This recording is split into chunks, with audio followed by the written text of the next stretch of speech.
우리가 이미 앞에서 오병이어 기적에 대해서 말씀을 보았습니다. 자, 그런데 이번에는 예수님께서 칠병이어의 기적을 행하세요. 보리떡 7개와 물고기 2마리로 4,000명을 먹이시고, 그것도 배불리 먹이시고 7광줄이나 먹을 것이 남는 그런 놀라운 기적을 행하십니다. 자, 그런데 이때 바리새인들이 예수님을 찾아와서 묻습니다. 당신이 보리떡 7개와 물고기 2마리로 4,000명을 먹였다고 하는데 그런 거 말고 좀 더 특별한 하늘로부터 오는 뭔가 더 특별한 표적을 우리에게 보여주시오. 그러면 내가 당신을 믿겠습니다. 이제 이런 이야기를 한 겁니다. 정말 이 바리새인들이 예수님을 믿으려고 그런 말을 했을까요? 아닙니다. 이들은 지금 예수님께 트집을 잡아서 시비를 걸려고 하는 거예요. 아무리 엄청난 표적과 기적과 어떤 행사를 해도 이들은 사실 믿을 마음이 지금 없는 겁니다. 굉장히 악한 의도를 가지고 예수님께 와서 지금 시비를 거는 거예요. 자, 예수님이 그런 바리새인들의 의도를 아시고 깊이 탄식하세요. 그러면서 말씀하십니다. 12절에 보면, 8장 12절에 보면 예수님이 이런 말씀하셨어요. 어찌하여 이 세대가 표적을 구하느냐? 내가 진실로 진실로 너희에게 이르노니 이 세대의 표적을 주지 아니하리라. 이런 말씀을 하십니다. 이렇게 한탄하시고 예수님이 그 자리를 떠나세요. 그 바리새인들을 떠나십니다. 그리고 이제 배를 타고 다른 곳으로 이동하시는데 그 배 안에서 예수님의 제자들에게 이런 말씀을 하셨습니다. 오늘 설교 제목이기도 한데 15절의 말씀 다시 한번 같이 읽겠습니다. 자, 시작. 예수께서 경고하여 이르시되 삼가 바리새인들의 누룩과 헤롯의 누룩을 주의하라 하시니. 바리새인들의 누룩을 주의하라, 이 말씀을 하셨는데 제자들이 뭐라고 반응을 하냐면 16절에 이렇게 기록해요. 제자들이 서로 수군거리기를 이는 우리에게 떡이 없음이로다 하거늘. 예수님이 지금 누룩 이야기 하시는 걸 보니까 예수님이 지금 떡이 드시고 싶으신가 보다. 예수님 배가 고프신가 봐. 아이고, 우리가 그때 4,000명이나 떡을 먹었는데, 그리고 7광줄이나 남았는데 그때 떡을 좀 챙겨둘 걸. 우리가 지금 떡이 하나밖에 없네. 지금 이러면서 서로 간에 지금 막 수군거림이 있는 거예요.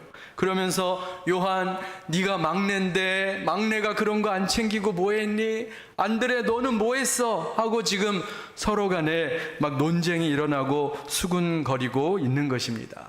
이 모습이 예수님 보시기에 답답한 거예요. 지금 예수님이 먹는 떡 이야기를 하신 게 아니에요. 예수님은 지금 뭘 얘기하셨냐면 바리새인들의 누룩을 주의하라. 바리새인들의 누룩을 주의하라. 지금 그 영적인 교훈을 말씀하고 지금 육적인 말씀을 하시는 게 아니라 영적인 교훈을 말씀하고 계시는 거예요.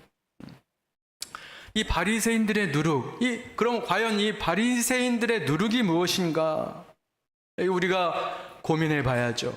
바리새인들의 누룩은 그들의 잘못된 종교 생활을 말하는 겁니다. 잘못된 종교 생활. 여러분, 예수님이 공생애를 사시면서 이 땅에 3년 반의 공생애를 사시면서 모든 사람들에게 친절하고 너그러우시고 온유하시고 자비로우셨어요. 그런데 유독 이 바리새인들과 서기관들에게는 아주 독사의 자식들아, 회칠한 무덤들아 하면서 아주 무섭게 책망을 하셨습니다. 왜 그러셨을까요? 왜냐하면 이들이 종교 생활을 했어요. 자기들만 종교 생활을 했을 뿐만 아니라 그 종교 생활, 바리새인들의 그 잘못된 교훈과 잘못된 위선적인 종교 생활이 다른 유대 백성들에게도 마치 누룩처럼 이렇게 퍼지고 전파가 되었던 것입니다. 악영향을 끼치고 있었던 거예요. 그래서 예수님이 그들을 아주 무섭게 책망하셨던 겁니다. 이 바리새인들의 누룩에 대해서 사도 바울도 이야기를 했어요. 갈라디아서 5장 9절에 보면 이렇게 말합니다. 율법주의, 바로 바리새인들의 누룩이 어떤 일을 하느냐? 적은 누룩이 온 덩이에 퍼지느니라. 그래서 여러분, 누룩, 요즘은 우리가 누룩을 잘 보지 못하지만 뭐 이스트라고도 할 수 있겠죠. 누룩은 어디에다가 씁니까? 빵이나 술을 만들 때 이렇게 부풀게 하는, 부드럽게 하는 역할을 하는 게 이제 누룩이죠. 그래서 누룩을 요만큼만 이렇게 밀가루 반죽에 넣어두면 하룻밤 사이에 그 밀가루가, 반죽이 크게 2배, 3배가 돼서 이제 부풀지 않습니까? 그래서 이 누룩의 특징은 뭐냐면 아주 빠르게 이렇게 번진다는 거예요. 영향을 끼친다는 겁니다. 예수님이 누룩이라고 콕 집어서 말씀하신 이유가 거기에 있어요. 이 누룩의 특징은 아주 빠르게 번지고 퍼진다. 그래서 바리새인의 누룩이다. 그래서 조심하라고 말씀하시는 겁니다.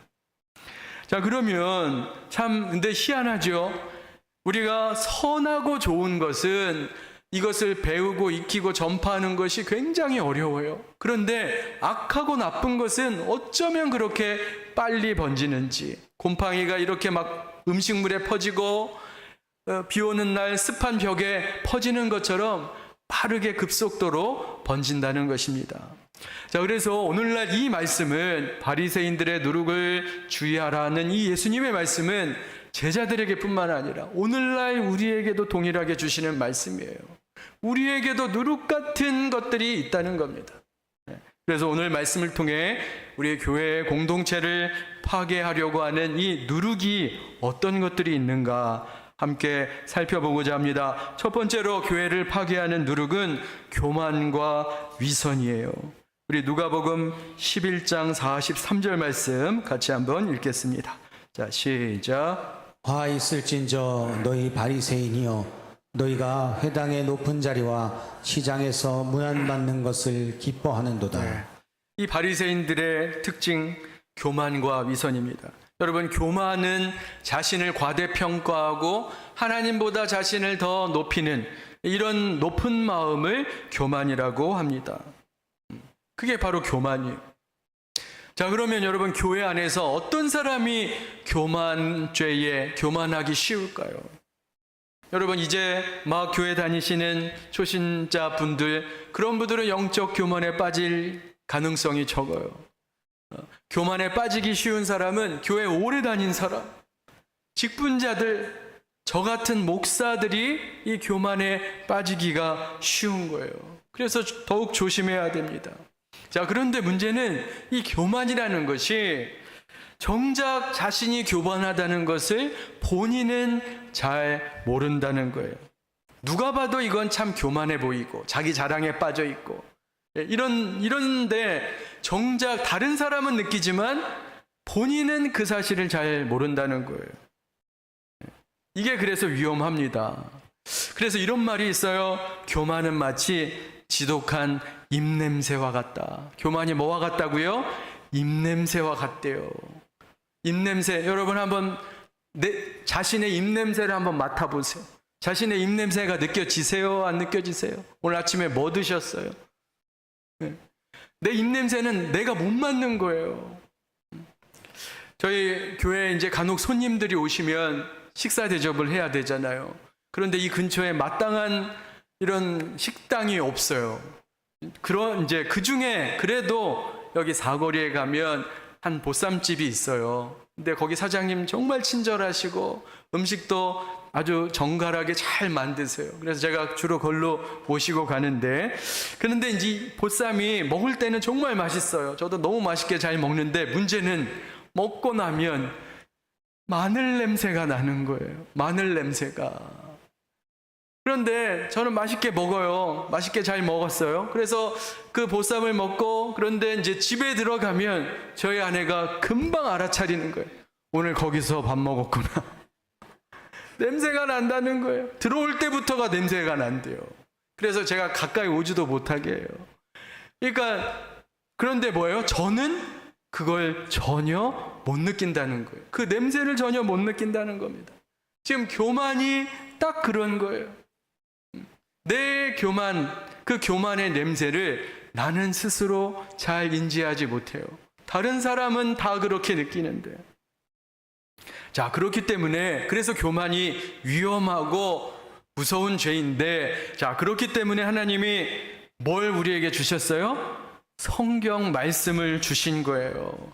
이 말씀을 통해 우리가 죄인임을 깨닫고 내가 교만한 자임을 알라고 이 하나님의 말씀을 주신 겁니다. 이게 없으면 우리는 나의 교만의 냄새를 맡을 수가 없는 거예요.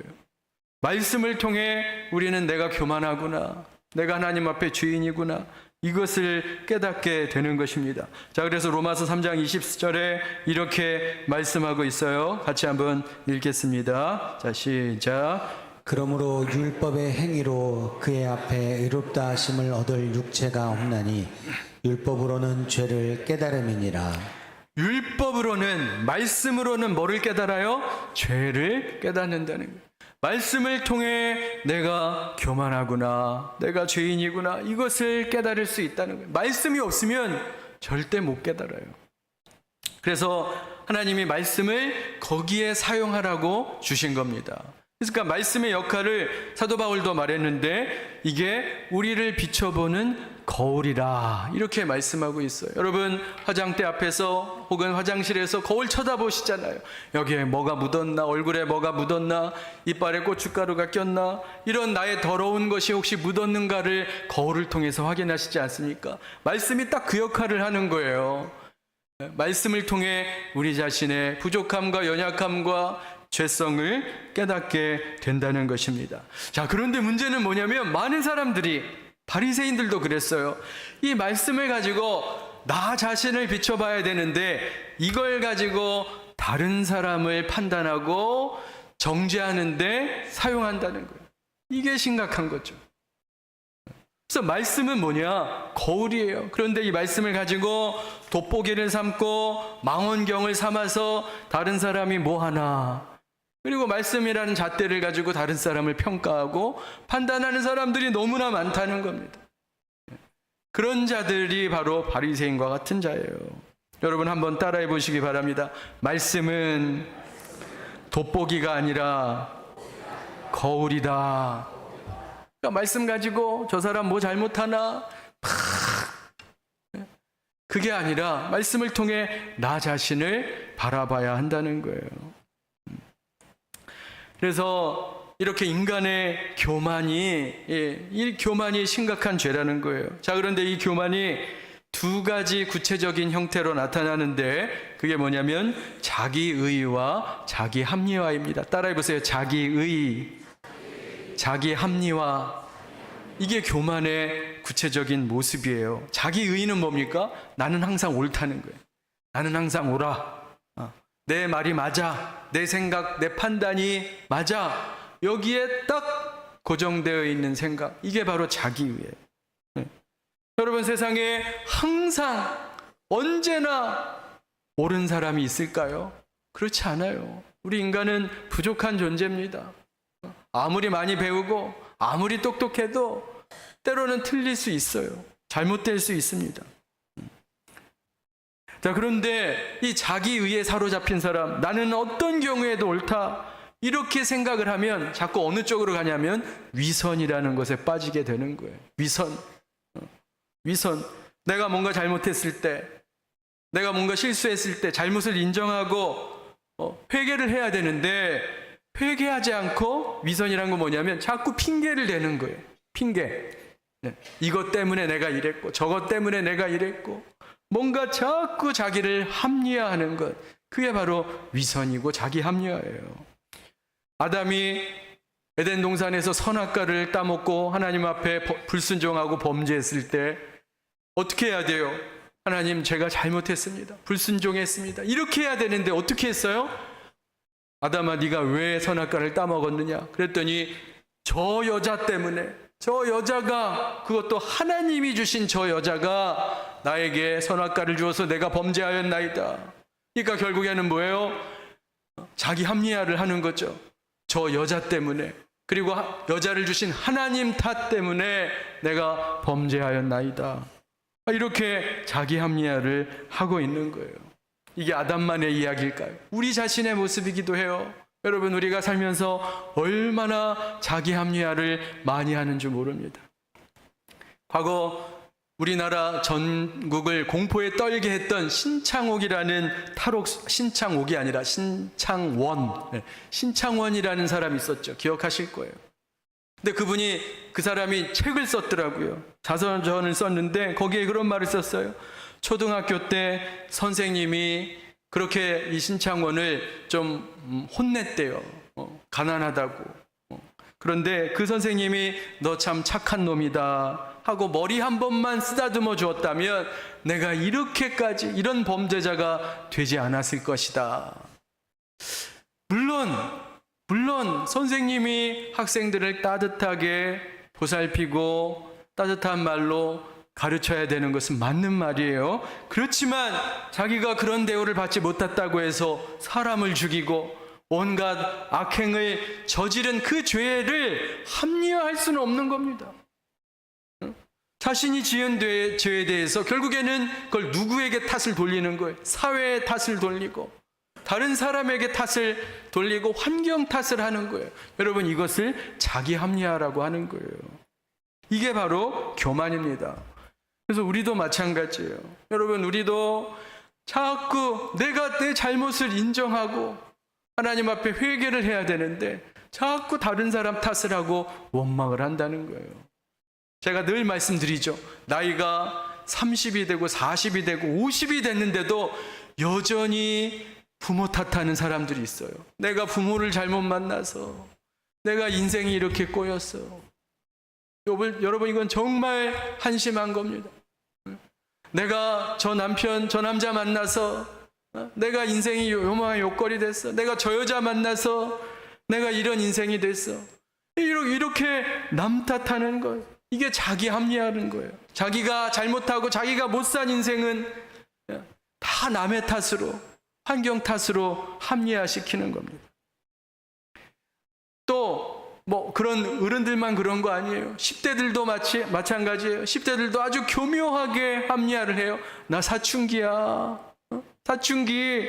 그러면서 자기 막 촉법 소년이라고 하죠. 그런 뉴스 보면 더 열받아요. 자기가 촉법 소년이니까 내가 뭔 짓을 해도 못 건드린다는 거예요. 자기 마음대로 버릇없이 행동합니다. 그러면서 자기도 어쩔 수 없다는 거죠. 10대만 그럽니까? 나 갱년기야. 갱년기 건들지 마. 사춘기보다 더 무서운 게 갱년기야. 그러면서 짜증내고 화내도 갱년기로 자기 합리화를 어쩔 수 없다는 거예요. 내가 화내고 짜증내도. 여러분, 이게 아주 교묘한 자기 합리화예요. 이런 자기 합리화는 그만둬야 돼요. 여러분, 아직까지도 부모 원망하고 계세요? 아직도 환경 탓하고 계십니까? 이거는 성도의 모습이 아니에요. 믿지 않는 사람들은 그렇게 할 수 있습니다. 그러나 예수를 믿는 사람이라면 그런즉 누구든지 그리스도 안에 있으면 새로운 피조물이라 이전 것은 지나갔으니 새 것이 되었도다. 이런 고백을 하는 분이라면 내가 예수 안에서 이제 새로운 삶을 살아야죠. 더 이상 여러분, 우리가 선포된 말씀 인생을 바꾼다. 올해 표어잖아요. 더 이상 불행한 과거가, 어두웠던 내 과거가 현재 내 삶에 영향을 미칠 수 없다. 이렇게 선포하시기 바랍니다. 과거에 매여서 살면 안 되는 거예요. 그러면서 자꾸 그게 인간의 아주 교묘한 죄성인데 그 과거에 어려웠던 환경을 내가 지금 못 사는 그것에 대한 excuse, 핑계로 삼는다는 거예요. 내가 못 살아놓고 내가 잘 살지 못한 그것을 자꾸 다른 원인에 두고 핑계를 삼는다는 거예요. 그게 바로 자기 합리화의 모습입니다.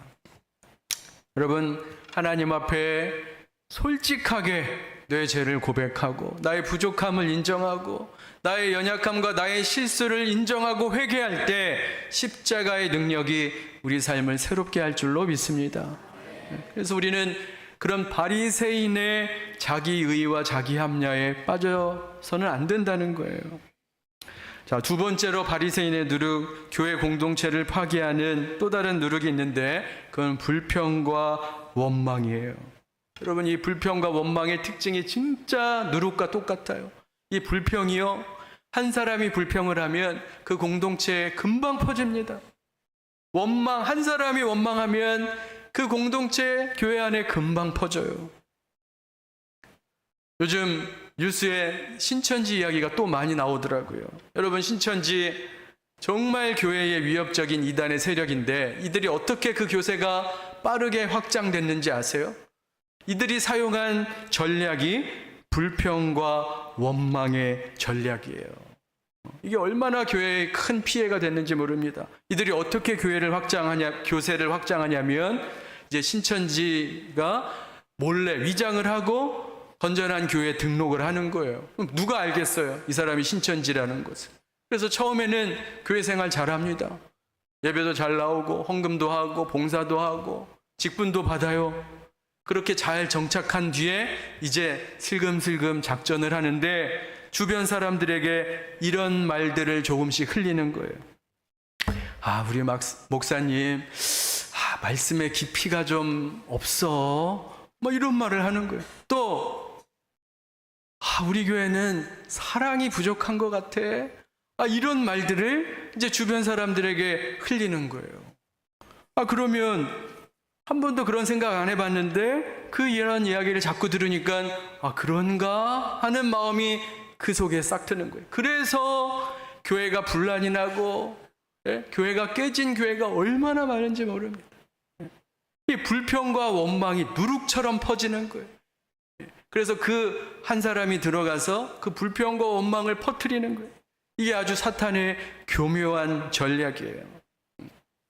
이게 바로 바리새인의 누룩입니다. 민수기 14장에도 보면 이 불평과 원망이 이스라엘 공동체 전체에 퍼지는 모습을 볼 수 있어요. 민수기 14장에 보면 이제 이스라엘 백성들이 가나안 땅에 정탐꾼을 보내요. 12명을 보냈는데 그 중에 10명이 돌아와서 이렇게 부정적인 보고를 하는 겁니다.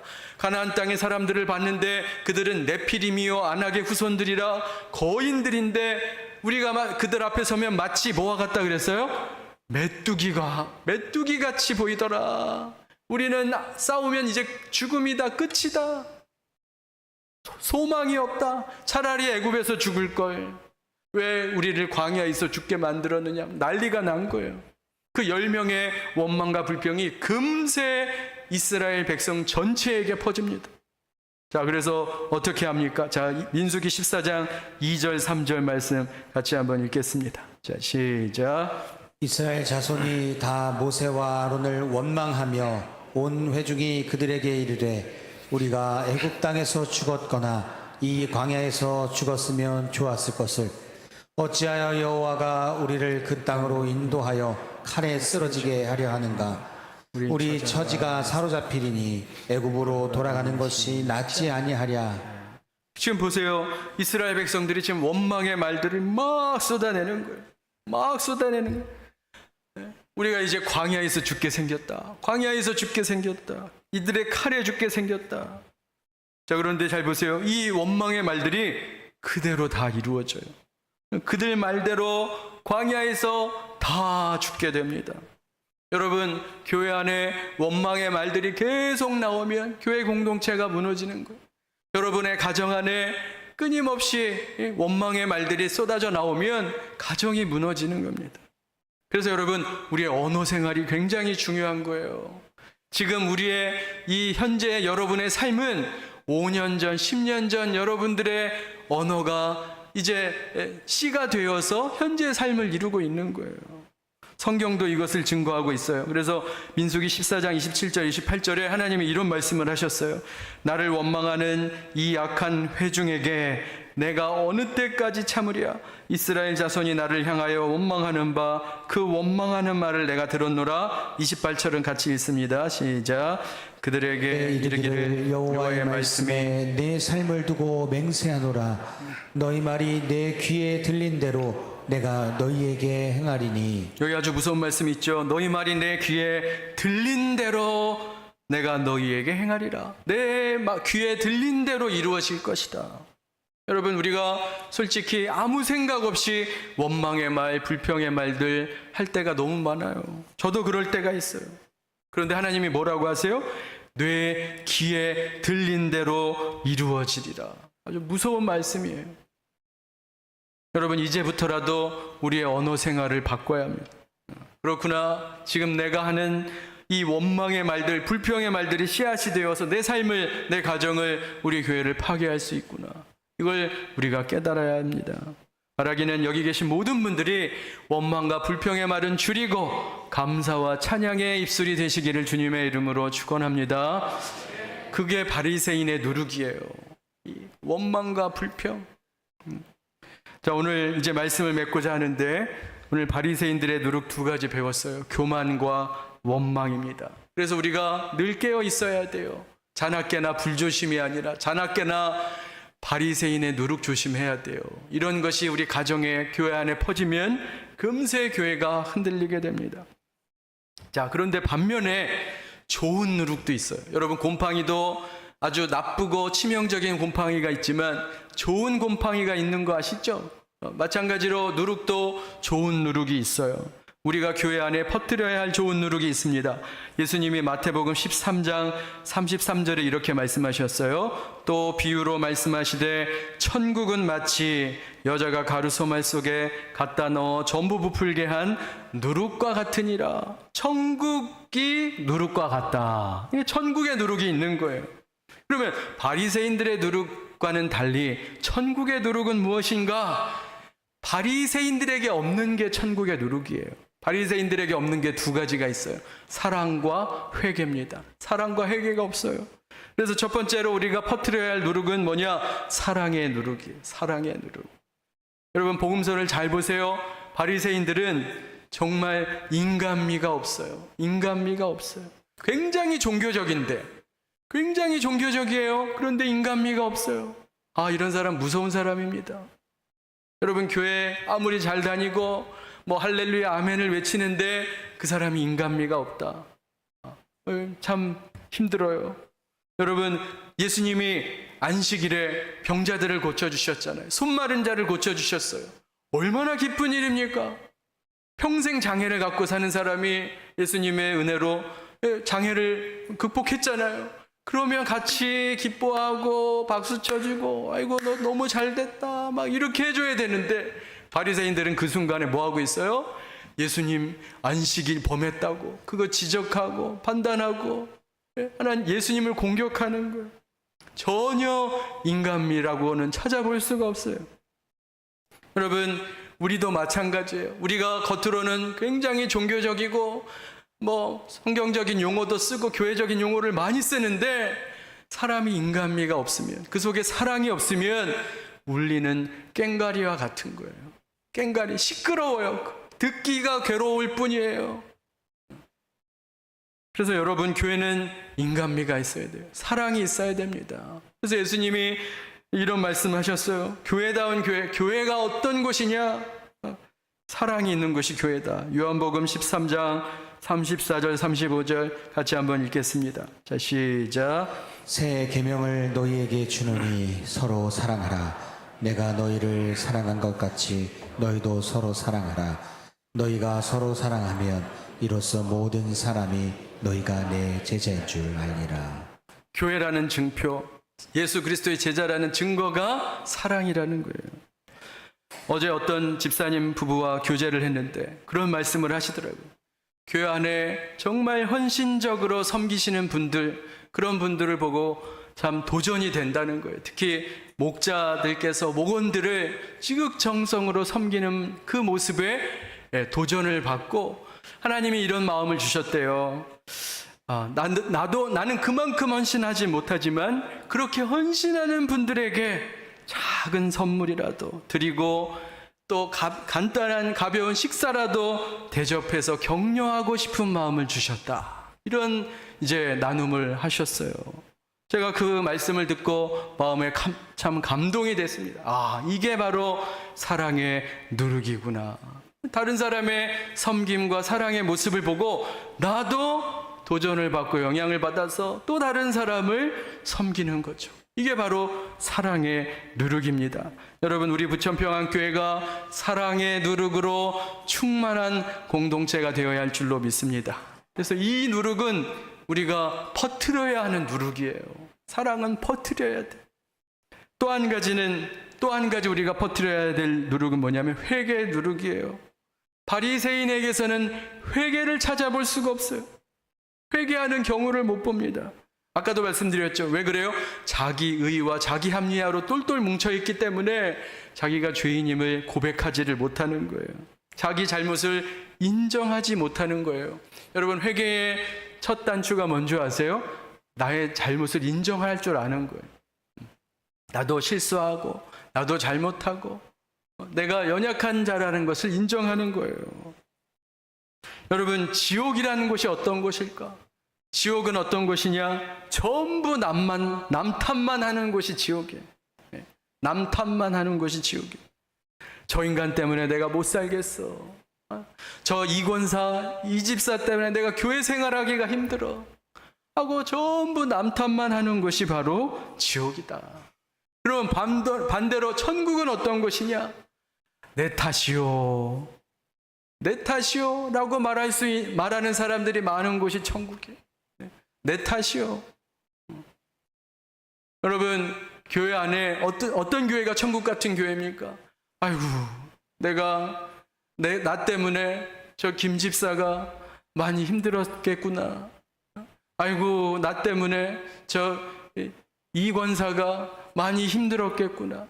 이런 마음을 가진 사람이 많은 것이 천국 같은 교회가 되는 거예요. 여러분, 이제 VIP 초청 주일인데 불신 남편, 불신 아내 어떻게 전도하겠습니까?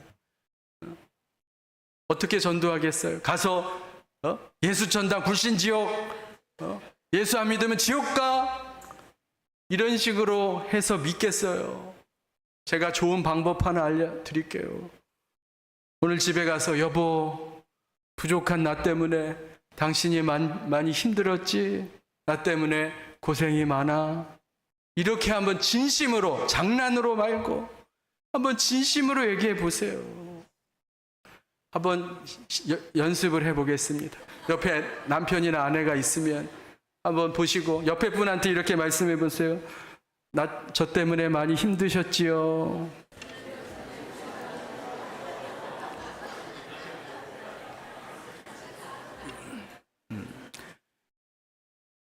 그러니까 여러분, 항상 우리는 뭐예요? 이 자기 중심성에 빠져 있으니까 항상 남 탓만 하는 거예요. 저 사람 때문에 내가 힘들고, 남편 때문에 내가 힘들고, 이런 자기 중심성에서 벗어나야 된다는 거예요. 여러분, 우리 교회 안에 이런 모습이 나타나야 됩니다. 바리새인의 누룩, 교만과 위선, 불평과 원망, 이런 바리새인의 누룩은 제거하고 우리 안에 사랑의 누룩, 천국의 누룩, 내 탓이요, 내 탓이요, 회개의 누룩이 퍼져서 정말 하나님이 기뻐하시는 교회, 아름다운 가정 다 이루어 가시는 저와 여러분의 삶이 되시기를 주님의 이름으로 축원합니다. 기도하겠습니다. 하나님 아버지, 바리새인의 모습이 바로 우리 자신의 모습인 것을 다시 한번 깨닫습니다. 늘 내 의와 자기 합리화에 빠져 살아갈 때가 많았음을 주님 앞에 솔직하게 고백합니다. 주여, 늘 남 탓만 하고 환경 탓만 했습니다. 이제 말씀을 붙들고 성령께서 기름 부어 주셔서 우리를 새롭게 하사 아버지 사랑의 누룩과 회개의 누룩이 우리의 삶 속에 번져갈 수 있게 하여 주옵소서. 하나님 아버지, 우리 부천평안교회가 세상의 풍조를 따르지 않고 바리새인의 모습이 제거되고 정말로 하나님이 기뻐하시는 천국의 누룩으로 충만하여 하나님 영광 받으시고 성도들에게 참으로 사랑과 복음을 전할 수 있는 주님의 몸된 교회 되게 하여 주옵소서. 예수님의 이름으로 기도하옵나이다. 아멘.